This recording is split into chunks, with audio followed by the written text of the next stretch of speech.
Tonight on Game Plan. Breeze retreats in the shotgun, throwing, and it's going to be intercepted. The Saints have unfinished business against the Falcons, but above all else, it's the Black and Gold's playoff future that's in focus. We know if we execute our game plan throughout the week, practice our game plan the right way throughout the week, and go out there and execute and play our kind of football, then we'll be all right. See how the Falcons are dealing with a short week as they aim to win their 4th straight game over the Saints. Hand off Freeman, former FSU star, breaks free, and here he goes. We've got a film breakdown of the different areas that Deon Jones affected the last meeting, a look ahead to Alvin Kamara's second chance at his hometown team, and a forecast of the entire NFC playoff picture. All of that on Game Plan right now. From Fox 8 Sports, this is Game Plan. Sponsored by your Southern Quality Ford dealer, built Ford tough. And the 2017 Nissan Titan with America's best bumper-to-bumper limited truck warranty, Nissan Titan. Take on any job. It's the week we've all been waiting for, Falcons week, with those hated Dirty Birds coming to town on Sunday. Welcome to Game Plan. I'm Juan Kincaid, and the Saints, no doubt, feel like they have a score to settle. The hatred in this rivalry has returned, and so too have the high stakes. Of course, it's big. It's the end of the year. You know, there's a lot at stake. Obviously, we want to be playing our best football. It's a divisional opponent. You know, one we're very familiar with, one we just played 2 weeks ago, you know. So at the end of the day, you know, you expect a game like this to be determined on the last possession, and crowd noise can have a huge impact on that. You know, whatever it might be. I mean, that can be a huge determining factor in the game. So we love that. We know our fans are all about that. So we need the Who Dat Nation out in full force. Here's some news that came down earlier today, and it's a real blow to the Saints defense. Safety Kenny Vaccaro has been placed on injured reserve with a groin injury, meaning his season is over. Vaccaro was in the midst of one of his better NFL seasons, but this latest injury makes you wonder if he's played his last game as a Saint, as this was a contract year for him. When the Saints and Falcons kick off Sunday in the Dome, it'll be exactly 17 days since their last meeting on Atlanta's home field. And one of the lasting images from that game, Sean Payton throwing up the choking sign to Falcons running back Devonta Freeman. When confronted with it after the game, Payton said, quote, "I don't remember. I don't remember." On Wednesday, a different answer to the Atlanta media, telling them on a conference call, listen, the mistake I made that night was letting my emotions get the best of me. It's the same thing that we talk about with our players all the time. It wasn't good, and I felt like as that game went on, it even affected me in calling plays. I've got to be better that way. It was frustrating from some of the officiating, but you learn, even when you've been in this thing as long as I have, it's something that you regret and you look back on. What are you doing?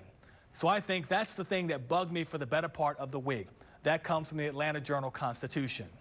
The Saints haven't lived up to their end of the bargain in this rivalry, having lost the last 3 meetings to the Dirty Birds. Garland Gillen previews the Saints' approach. Deon Jones ended any chance of a Saints comeback in Atlanta with this interception. This time around, the surroundings changed, but not much else. Bottom line is it's you know, it is pretty familiar, just the fact that it was only 2 weeks ago, you know, this opponent, and obviously a divisional opponent. So I think there's familiarity on both sides. And we got a lot of respect for these guys as far as their level of talent, their level of play. You know, we know the type of game it's going to be, and we just have to go out and execute to perfection. Of course, we want to, you know, bounce back from that. You know, we weren't happy with how we finished that game. So, you know, that's something that doesn't need to be said either. You know, we're all kind of frustrated with that game, and we just want to bounce back and, you know, play our kind of football. We know if we execute our game plan throughout the week, practice our game plan the right way throughout the week, and go out there and execute and play our kind of football, then we'll be all right. The Saints issued a 60-minute challenge to the fans this week. They're asking the Who Dats to wave flags the entire game, get really loud on 1st and 2nd down, and be in their seats for the kickoff of the 3rd quarter. Drew Brees echoed those sentiments. Crowd can make a huge difference, you know what I mean, because at the end of the day, you know, you expect a game like this to be determined on the last possession, and you know, there's defining moments throughout the course of a game. You know, there's moments that, you know, make a huge difference in the game, and if crowd noise can have a huge impact on that, you know, all of a sudden you get them to jump off sides on a 3rd and 3, and it's 3rd and 8, and all of a sudden our guys get off the field and we get the ball back, or you knock them out of field goal range because, you know, we were able to get off the ball and get a sack, and, you know, whatever it might be. I mean, that can be a huge determining factor in the game. So we love that. We know our fans are all about that. So we need the Who Dat Nation out in full force. as ruckus as they can be. No amount of crowd noise will disrupt Jones from wreaking havoc this Sunday. He's only a second-year player, but already has the respect of Breeze. He's been a very good player. Yeah, I'd say he's an exceptional player in both the run and the pass. He's very smart, very instinctive, makes a lot of plays. In Metairie, Garland Gillen, Fox 8 Sports. Meanwhile, the tables have turned in the Saints' favor because it's the Falcons that have to play this game now on the road on a short week. On December 7th, the Saints made their way to Atlanta on short rest and even less time for preparations, having to cram a week's worth of practice into just a few days for a Thursday night kickoff, of course. This time around, the Dirty Birds are coming off a Monday night game, so they've lost a critical day of preparation. But like the Saints did before them, Atlanta's taking it all in stride.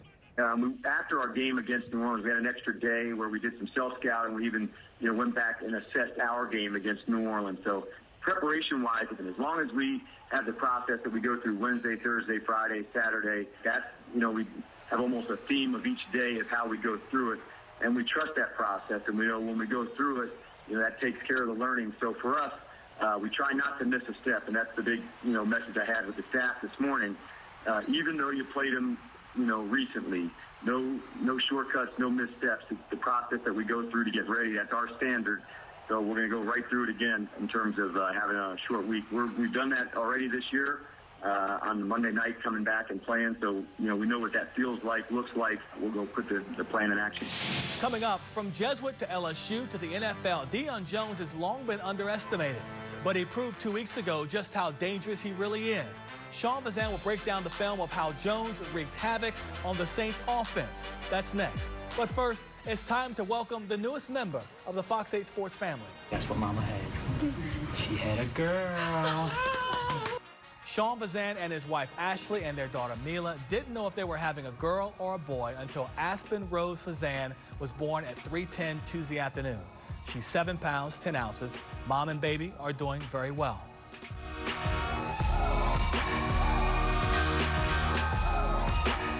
Vazan's Film Breakdown is sponsored by the 2017 Nissan Titan.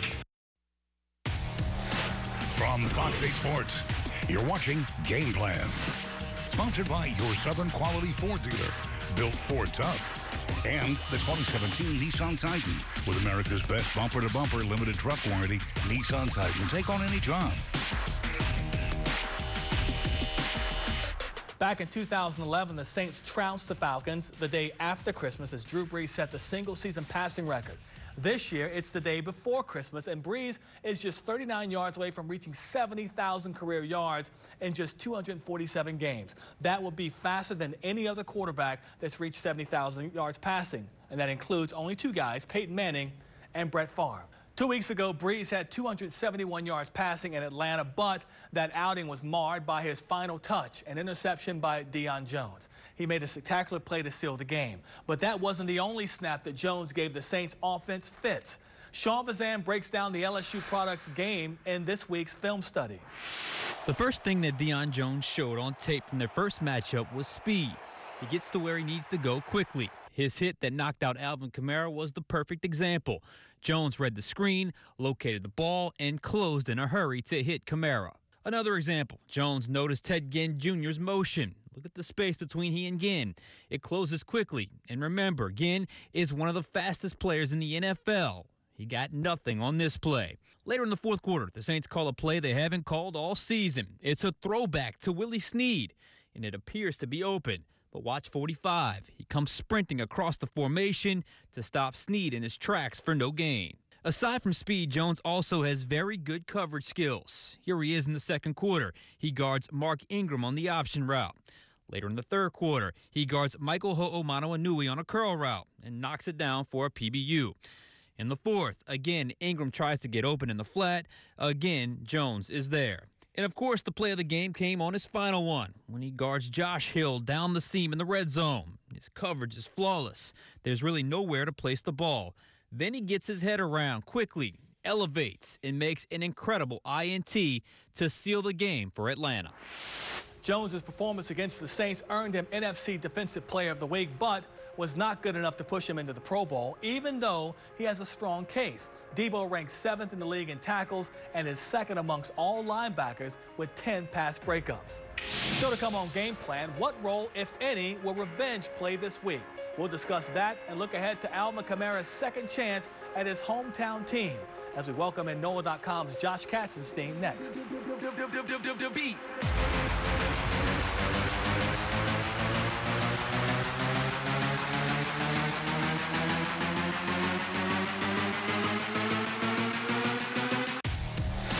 From Fox 8 Sports, you're watching Game Plan. Sponsored by your Southern Quality Ford dealer, built Ford tough.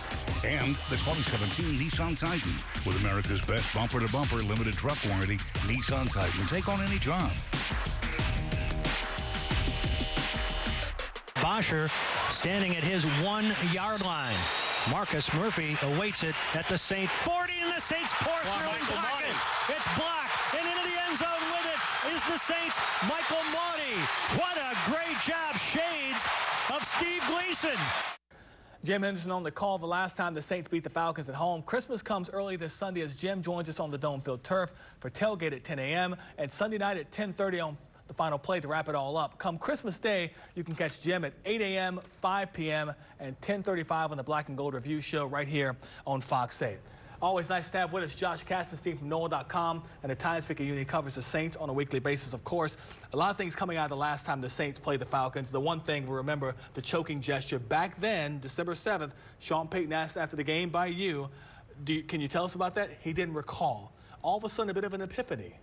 Yeah, the Atlanta media. Yeah, so Sean Payton on Wednesday did a teleconference with the opposing media in Atlanta, as coaches do every week, and he expressed a tremendous amount of remorse over that act where he just, gave the choking gesture on the sideline to Devontae Freeman after a play where Freeman, he was the ball carrier and he ended up over on the Saints sideline. He said that, he's basically got to be a role model for the players, and he let his emotions get the best of him. He admitted, that part of it was, some frustration with the officials and things like that. But, you can't let it boil over when you're the coach because, as great as it is to get involved with the trash talking and, trying to fire up your team, you sort of have to be a little bit bigger than that. And it's clear that, he said it, he spent a better portion of a week thinking about it. So, I think, he finally shared, just exactly how he felt about it. He's kind of got to be the calmer head in the room, basically. Right. Can the animosity from that game, the motivation from that game of losing and how it all went down for the Saints, can it carry over 17 days later? I think it can to an extent.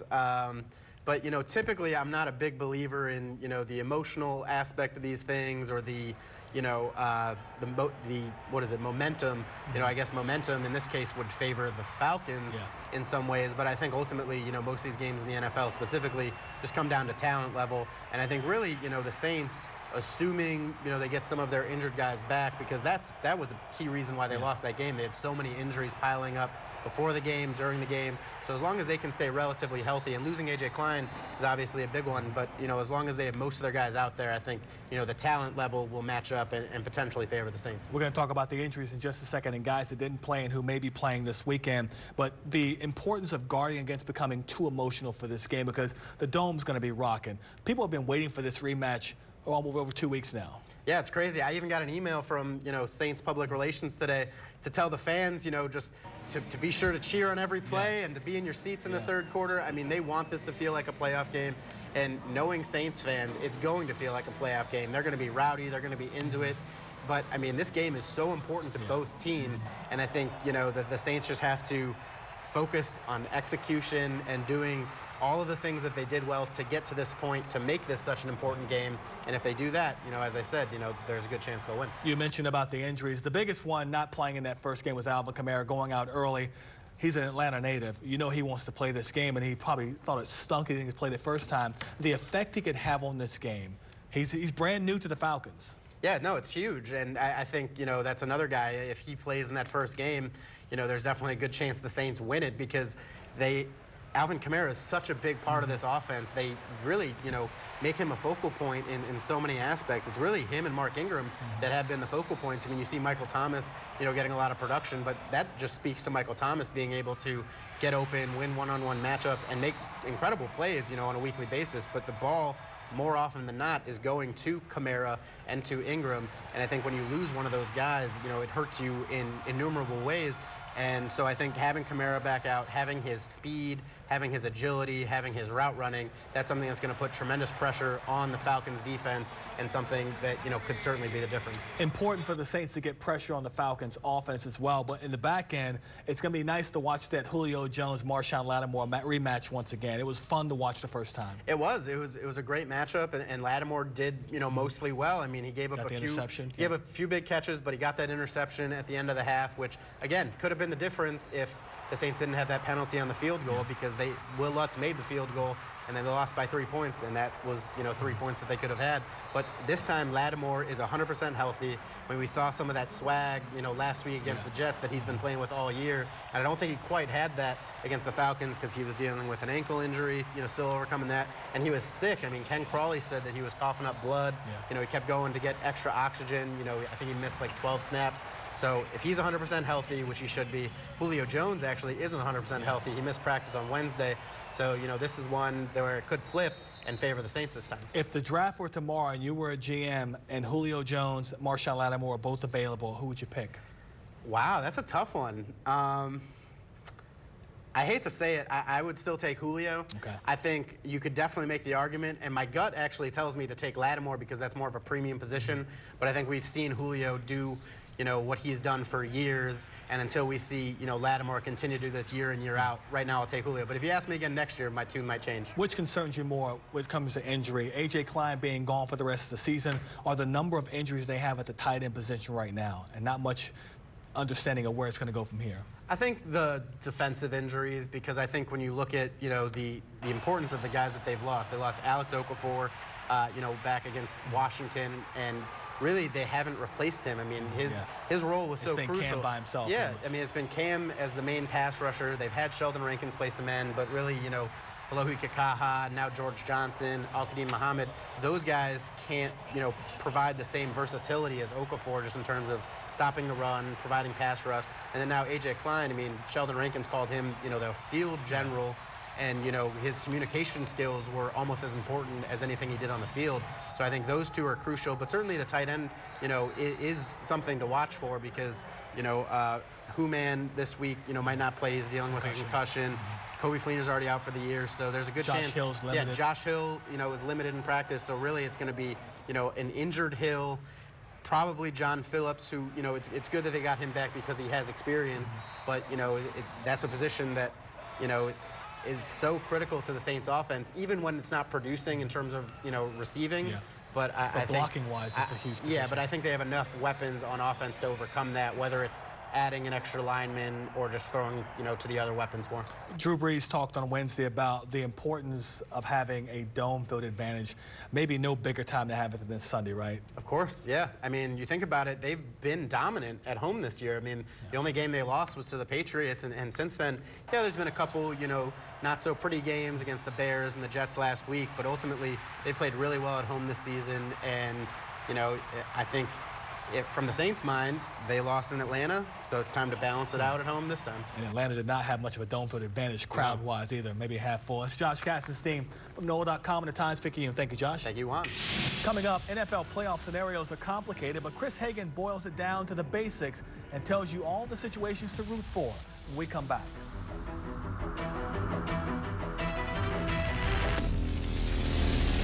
Keys to the Game is sponsored by your Southern Quality Ford dealer.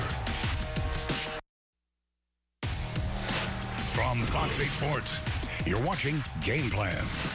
Sponsored by your Southern Quality Ford dealer, built Ford tough. And the 2017 Nissan Titan with America's best bumper-to-bumper limited truck warranty, Nissan Titan. Take on any job. This week's key to the game is simple. Who's got the most playmakers? According to Pro Bowl representation, that's the Saints in a blowout. The fan vote doesn't always translate to talent in the trenches, but it is a signal that the Saints' eye-popping numbers are being noticed on a national level. Not only is it the 5th time the Saints have had this many selections, it's the first time since 1975 that any team has sent 2 running backs to the showcase. Michael Thomas is the first Saints wideout since Joe Horn back in 2004, and Marshawn Lattimore is the first cornerback since Eric Allen in 1995. By the way, Lattimore is also the youngest Saints representative ever. It's easy to understand why Sunday's game is so big. Playoff implications for both teams riding on the outcome. With a win, the Saints can clinch, while the Falcons can take a huge step towards clinching again. Here's Chris Hagan to break it all down. Looking beyond New Orleans to the rest of the NFC, the playoff picture is a little bit easier to read than it was a week ago, but there are still a few things to keep an eye on. The first is within the division, where Carolina hosts Tampa Bay. The Bucs nearly played spoiler against Atlanta on Monday and have 2 more chances facing the Panthers this week and then the Saints next week. That said, it's not very likely they leave Bank of America Stadium with a win. Carolina held them to just 3 points during their first visit in Tampa, and they're 10-point favorites to get another win. That only means the Saints need to win over Atlanta that much more to maintain their division lead. Next, pay attention to Minnesota's matchup with Green Bay. Again, the team the Saints need to lose is a big favorite by 9 points, but crazier things have happened at Lambeau Field. 2 Vikings losses and 2 Saints wins would help the black and gold climb the ladder in the conference standings. And as the Saints know all too well, you don't want to have to play Minnesota in Minnesota. Should the stars really align, the Saints could also use a Rams loss or 2, and their path is probably one of the toughest. They're playing at Tennessee this week, and the Titans are very much in need of a win of their own in a tight race for the AFC wildcard. Then in Week 17, Jared Goff and company host the 49ers, who are a lot more beatable before the arrival of Jimmy Garoppolo. After the absolute beating LA put on the Seahawks in Seattle, they'll be favored the rest of the way. But again, anything is possible. But of course, these scenarios won't mean a thing if the Saints don't handle business themselves. If they'd beaten the Vikings and the Rams when they had a shot at them, we'd be having a totally different conversation. This week is a chance for the black and gold to cement where they belong among the NFL's elite with 6 Pro Bowlers. 4 of their 10 wins have come against teams with winning records, but a 5th this Sunday would go a long way in helping them win the division for the first time since 2011.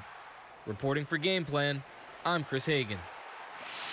Our coverage certainly doesn't stop here. Lots more on Fox 8 News Friday and Saturday, and then Sunday it's the game day routine. Fox 8 Live Tailgate begins a full day of football on our air, including the Saints kicking off at high noon.